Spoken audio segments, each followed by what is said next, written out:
Hey everybody, it's PartyElite, and today we're looking back on the latest Steam Next Fest with some top picks that are worth keeping an eye on.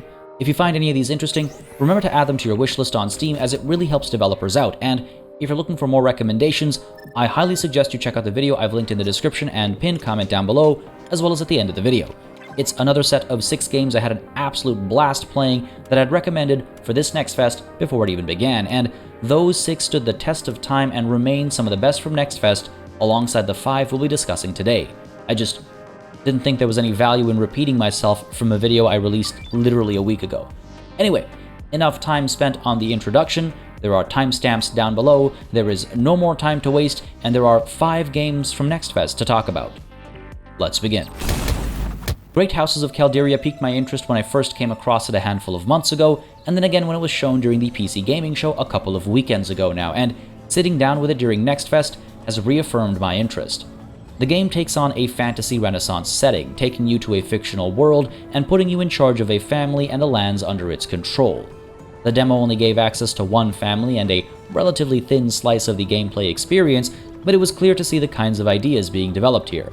Not only are you responsible for managing how the various people of your city are occupied, but you're also responsible in determining how hard they work, how well they get paid, and if one of your family members is providing oversight to boost their production.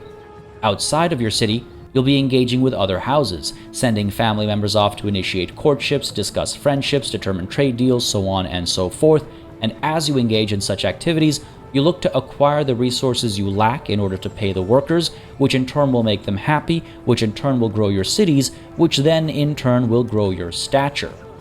As your family members travel around the map, you'll come across a variety of events that determine how things play out. Sometimes these will crop up at random, at other times they'll come in response to your active decision-making, and at other times still, they'll come up when the AI makes certain decisions that involve you. There's a decent bit of variety to explore, and I'm curious to see just how much deeper these systems go in the final game. Events can be the bread and butter when it comes to replayability for a game like this, and what I've seen so far is quite promising.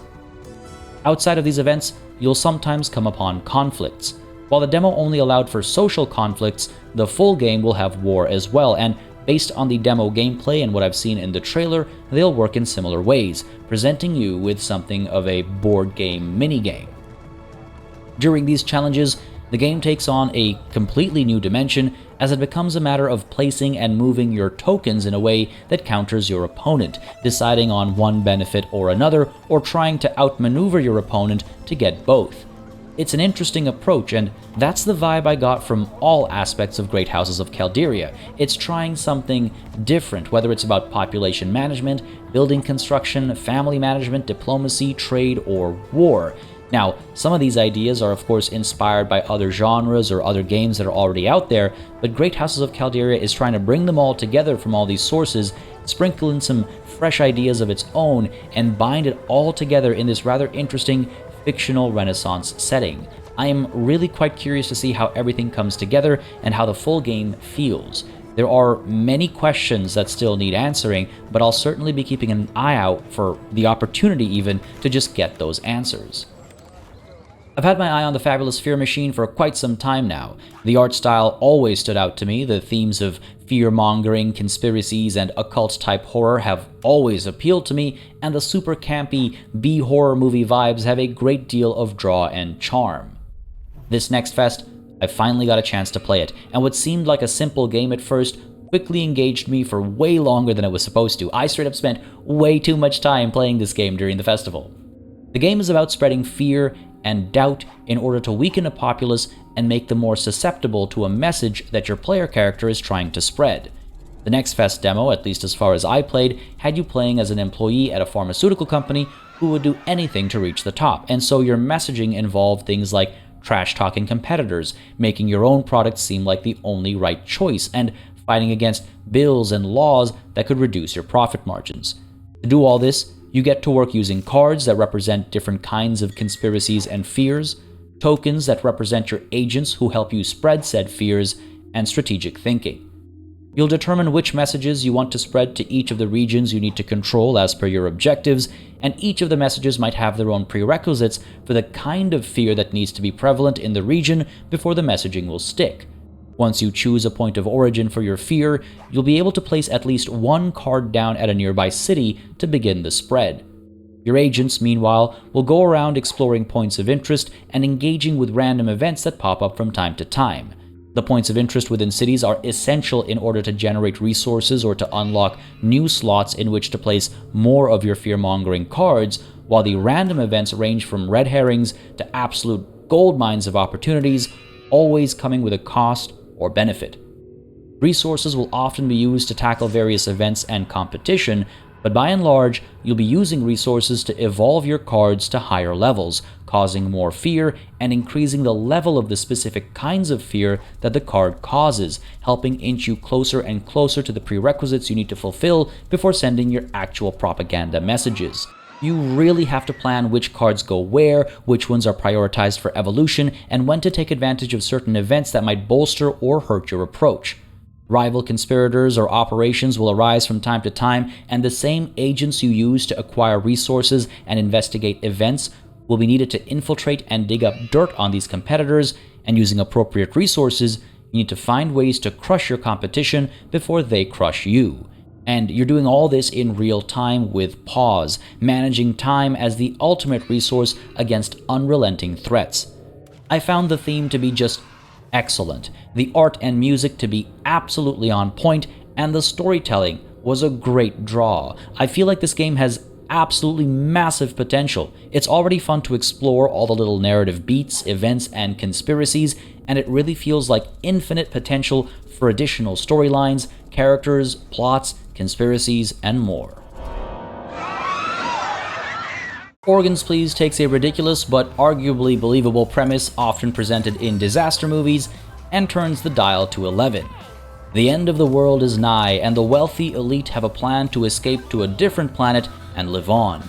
In order to facilitate this, they need to build ships called arcs to travel with, and they need to bring resources with them as well. To put it simply, you're put in charge of this process at a middle manager level, and so you need to ensure that your factory is working optimally at all times, preparing this escape ship, choosing who gets to board it based on their skills, and producing resources. Unfortunately, it turns out the resources are made of people. Everyone gets to be a part of the future of humanity, just some people are doing it after being processed into meat, skin, hair, bone products, and who knows what else. In order to do all this, you assign workers to different stations, taking their efficiency and traits into account. You take on special orders to raise funds with which to pay salaries, add new manufacturing opportunities, or upgrade existing capabilities, and you choose the fate of your fellow humans. Looking at their stat cards, you get to choose if they get the stamp of approval, improving the survivability of the arc you're in charge of, if they get incinerated to fuel the factory, or if they get turned into a corpse for processing into their parts. From time to time, you'll want to hire people to work at the factory when you need a boost to output, but that becomes another person's mood, traits, experience, efficiency, and salary that you have to manage. As you go through multiple days of this office job of yours, the narrative running in the background will introduce variations to your protocol. Terrorists are threatening to blow up the Ark, so you need to keep an eye out for specific individuals and scan them. If they're carrying bombs, you have to incinerate them. Making a mistake could cost the mission. Or perhaps one of the many factions with ulterior motives will ask you for favors, and you get to decide whether you do them or not. One day you'll be stamping away approvals, the next you'll be slapping people across the face to test their endurance before approving them, the next... You get the picture. As you improve relations with the various factions in this world as well, you'll start to see various benefits as you move up these trees you're seeing on screen right now, unlocking, shortcuts or more options or ways to avoid things like, upset employees or what have you. So there's an interesting bit of not just resource management and HR, but also relationship management. All these parts of the game come together nicely under the umbrella of a very silly but entertaining premise. The story and how all the factions tie into it are intriguing, and managing supply chains and employee personalities and capabilities can become quite challenging as more and more expectations end up on your plate. Organs Please was a very pleasant surprise. Farlanders is a very interesting colony management game that puts you in charge of small patches of land on Mars, as well as some of the layers beneath said patch, and asks you to manage colonists, their salaries and happiness, resource production and use, trade, commerce, and survival. You might be thinking, well, hang on, that sounds like every other space colony management game. What makes Farlanders different? For one, the turn-based approach to the colony building and resource management means you're able to make plans with a bit more confidence and foresight. You know how many resources you're acquiring per turn, how many turns it'll take before a deposit might be depleted, and you know when certain events in the near future are going to take place. You know how many resources you might need to invest for various constructions or maintenance, and your overall approach is a bit more puzzle-solving in nature as a result. Add to that the tile-based approach, and you've got a very rigid structure to build on and navigate around. Each map is generated randomly using an assortment of tiles that all have their own properties, options, and limitations. Certain buildings only operate on certain types of tiles, certain buildings influence the surrounding tiles as well as the tile they're on, and certain buildings get bonuses or negatives based on adjacent tiles, allowing you to get more bang for your buck, or reminding you, for example, perhaps that solar panels and greenhouses don't work in the shadow of a mountain. Finding these synergies and trying to plan your expansion around them becomes essential pretty quickly, and the focus on terraforming keeps you on your toes. Every so many turns, you'll get a random set of terraforming templates, introducing a bit of RNG and variance to the game without it being a matter of literal dice rolls. You can harvest these opportunities for advanced resources you'll need further down the line, and at times you can save them for later use, but you can only save so many at a time depending on the size and level of your colony. Ultimately, you'll want to use the right types of terraforming actions for the right types of tiles to get the right results. Each tile type can be influenced by a variety of terraforming actions, and at the right time, this can literally be a matter of life and death, either preventing or allowing you to connect wires, pipes, or tunnels to an essential region of the map, or giving you access to viable tiles for food or, say, water production. Terraforming is a puzzle of its own, not just in the placement of items, but in figuring out what you most need at the time to set yourself up for success. Mountains can be torn down, valleys can be filled up, ice deposits can be melted into water, and wastelands can be cleared for construction. And then, when you head underground, there's a whole slew of other terraforming considerations as well as exploration opportunities and technology to explore. Farlanders was a very fun time during NextFest. It's got a charming look, a unique turn-based approach, and a very fresh twist on a very familiar topic. I can tell Nitro Kid is going to be one of those games that you keep coming back to for short stints over and over and over again across multiple years of play. It has a very simple premise, and the basic mechanics are equally simple, but the roguelike mechanics, the deck building elements, and the sheer audio-visual style are enough to keep me hooked. You play as one of 3 characters in the demo, with the other 2 presumably needing to be unlocked in the full game, and for this character, you're able to choose one of 3 preset decks, again for the demo. From my understanding, deck building from scratch will be an option for the final build, but again, the demo was really made to get you into the action as quickly as possible.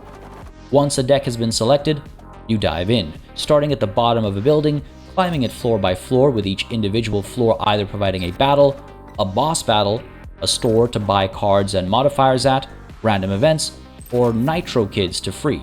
I'm not yet sure what that last one means, but it ties into the title, so I imagine it's story related.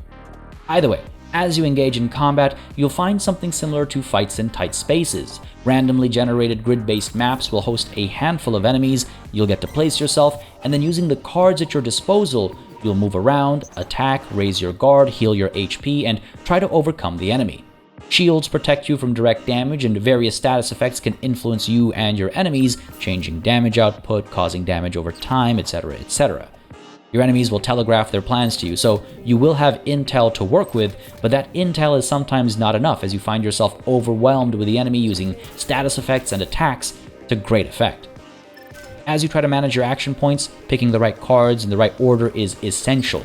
Some cards make others more effective, some cards make others more expensive, so on and so forth, and things can escalate very quickly as you try to get through as many floors as you can before being defeated, getting points and benefits resulting from the defeat, and starting from the ground up. It is a roguelike after all. Nitro Kid is very addictive, and I'm excited to see what the other cards, decks, and characters play like. I am looking forward to this one. There you have it. The 5 best from NextFest, on top of the 6 that I'd mentioned in my prior video that again I've linked below. If you like this video, don't hesitate to let me know with a like and a comment down below. Next Fest is always a good time to find good ideas out there, and I think this captures a good variety across genres. If you came across anything you think is worth keeping an eye on as well, let me know in the comments below. I'm always reading the comments, and I'm always keeping an eye out. For more coverage of games like these, don't hesitate to subscribe, and again, for more recommendations, check out the video I've linked on screen right now over here. As always, a massive thanks goes out to all of the channel members and patrons who've been supporting the channel on a monthly basis. They'll keep us alive and running smoothly, and of course, a big ol' thanks goes out to each and every one of you for watching. Until next time, cheers.